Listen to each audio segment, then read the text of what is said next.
একটি ছোট গ্রাম। রাত হলেই চারদিকে নেমে আসত ঘন অন্ধকার। কোথাও কোনো আলো ছিল না। মানুষ ভয়ে দরজা বন্ধ করে ঘরে বসে থাকত। সেই গ্রামে ছিল এক ছোট ছেলে, রাফি। সে ভাবত, অন্ধকার কি সত্যিই এত শক্তিশালী?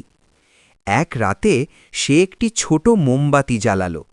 নরম আলো চারদিকে ছড়িয়ে পড়ল।